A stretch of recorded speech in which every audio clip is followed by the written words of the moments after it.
नमस्कार मित्रों, आपके यूट्यूब चैनल हिंदी साहित्यशाला में एक बार से आपका स्वागत है।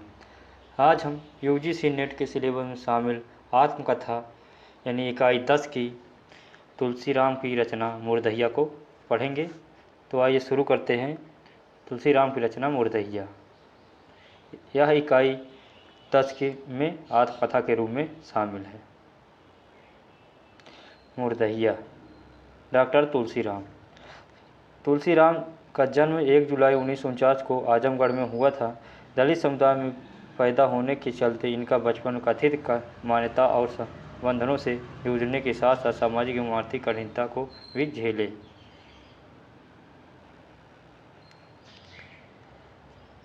आरंभिक जीवन में उन्हें जो आर्थिक, सामाजिक एवं मानसिक पीड़ा झेलनी पड़ी, उससे उन्हें लेखक बना दिया।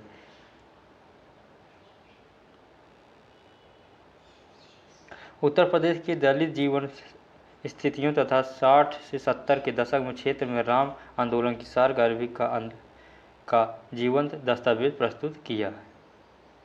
इनकी प्रमुख रचनाएं कौन कौन सी ये देख लेते हैं।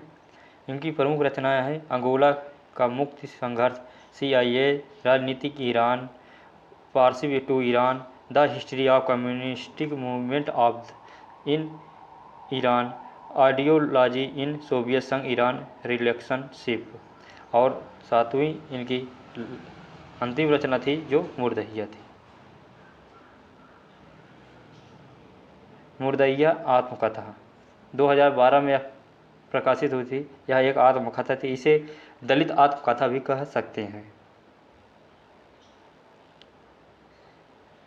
मुर्दहिया में 7 खंड और शीर्षकों में विभाजित है, यानी या इसमें 7 खंड व शीर्षक में विभाजित है। इसके प्रमुख पात्र कौन कौन है। दादा यानी जूठन और दादी मुसड़िया, पिता तेरसी और माता धीरजा, नग्गर सोमवार और मुनेश्वर मुन्नर पिताजी के भाई थे। इसके अन्य पात्र कौन कौन से हैं।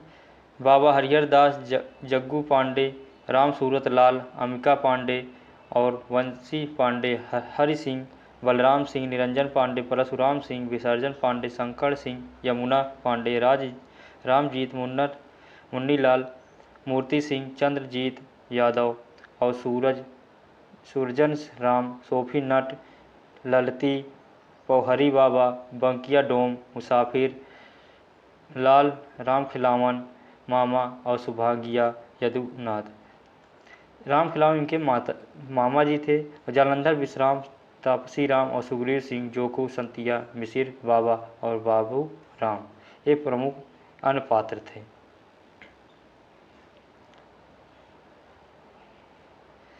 तुलसीराम ने मित्र तद्भव पत्रिका के संपादक यानी अखिलेश के आग्रह पर तुलसीराम ने मुर्दहिया आत्मकथा लिखी थी। यानी यह आत्मकथा लिखने के लिए प्रेरित किया था उनके मित्र ने, अखिलेश ने, जो तद्भव पत्रिका के संपादक थे।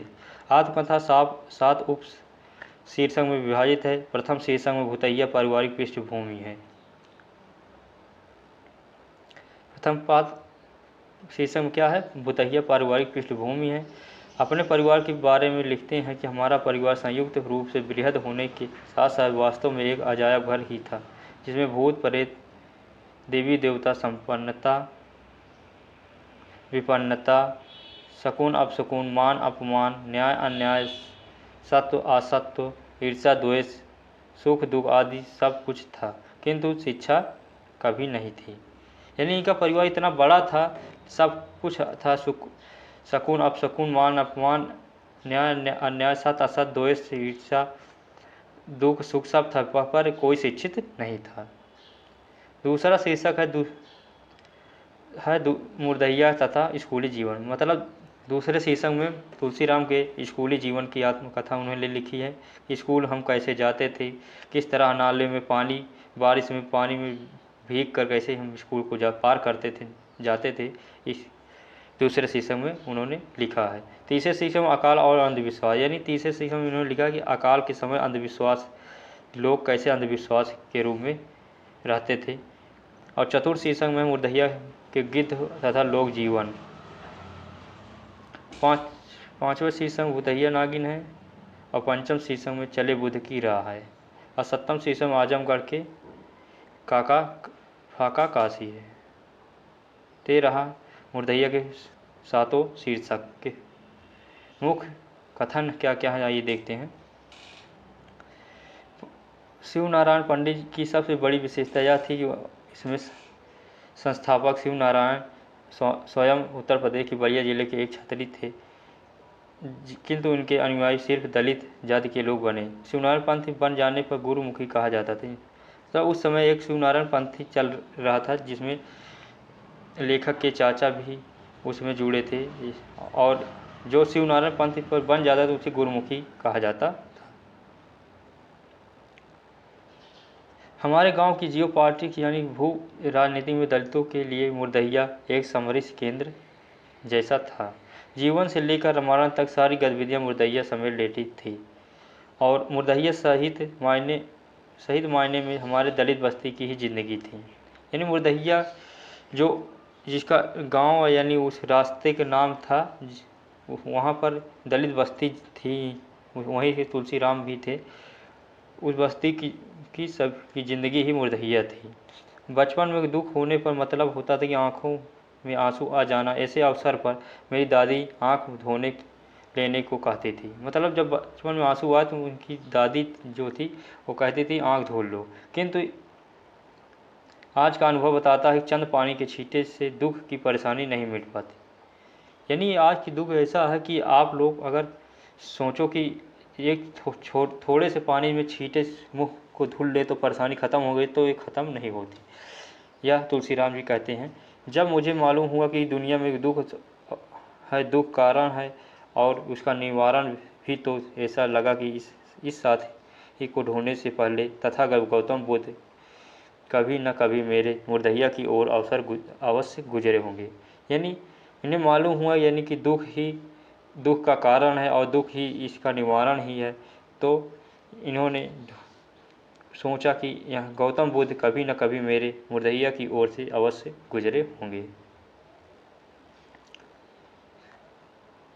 अगली पंक्ति है कि एक तो अकाल में महामारी, दूसरे अंधविश्वासों को बोलबाला दलितों के लिए गरीबी में आटा गीला करने वाला साबित होता था। यानी यह इतना अंधविश्वासी था कि महामारी में इतना दलितों में अंधविश्वास था कि उसके परेशानी के आगे गरीबी में आटा गीला साबित होता था। यहाँ पर कुछ बुक की पंक्ति हैं, उसे हम देखते हैं। क्या है कि जब मैं 3 साल का हुआ, गांव में चेचक की महामारी आई। मेरे ऊपर उसका गहरा प्रकोप हुआ। चेचक से मैं मरणासन हो गया। घर में स्थायी ग्रामीण देवी देवताओं की पूजा शुरू हो गई। उस समय गांव में दलितों के अलग अलग देवी देवता होते थे जिनकी पूजा सवर्ण नहीं करते थे। यानी जो सवर्ण थे, ब्राह्मण थे, वो इसकी पूजा नहीं करते। हमारे गांव में भी चमरिया माई और डी बाबा, यानी दलितों के बीच में चमरिया माई और डी बाबा ऐसे ही देवी देवता थे जिनकी पूजा दलित करते थे। इन दोनों को सुअर और बकरे की बलि दी जाती थी। यानी जो चमरिया माई और डी बाबा की पूजा दलित लोग करते थे उस समय, उनको सुअर और बकरे की बलि दी जाती थी। यह दूसरे शीर्षक से की पंक्ति ली गई है कि बरसात के दिनों में भूखमरी की स्थिति पैदा हो जाती थी। शुरू में जब तेज बारिश से कट चुकी फसलों वाले खेतों में पानी भर जाता तो उनके अंदर बिल बनाकर रहने वाले हजारों चूहे डूबते हुए पानी की सतह पर ऊपर आ जाते थे। गांव के बच्चे तरकुल या खजूर के पत्तों से बनी झाड़ू लेकर उस चूहों को टूट पड़ते थे तथा उन्हें मार मार कर ढेर सारा घर लाते थे। यानी जब बारिश के समय में फसल कट जाती थी, बारिश में पानी जब भर जाता था खेतों में, तो चूहे जो रहते थे वो पानी से ऊपर आते थे। तो दलित गांव के बच्चे झाड़ू लेकर जाते थे और चूहों को मार मार कर ढेर सारा घर लाते थे।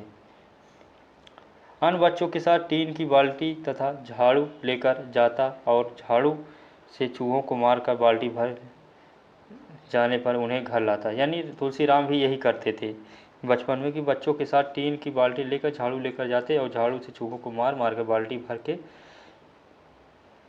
घर आते थे। इन्हीं चूहों को पहले घर के लोग रहट्टा यानी अरहर का डंठल जलाकर उस पर खूब सेंकते। इस तरह चूहों के बाल बिल्कुल जल जाते।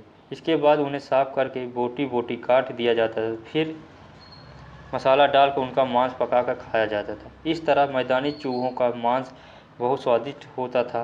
उन बरसाती कड़की के दिनों में इस प्रकार के चूहे जब तक उपलब्ध रहते सभी दलित दाल सब्जी के बदले उन्हीं से गुजारा करते थे। तो ये रही मुर्दहिया की कुछ पंक्तियाँ तुलसीराम की रचना के। आज की क्लास यहीं पर समाप्त होती है। आगे कल फिर नए कथन नई उपन्यास या नई प्रश्नोत्तरी के साथ हाजिर होगी। तब तक के लिए नमस्कार, जय हिंद। हाँ, अगर आप लोग को PDF चाहिए या तो हमारे टेलीग्राम ग्रुप से ज़रूर जुड़ें। टेलीग्राम ग्रुप का नाम है हिंदी साहित्य शाला।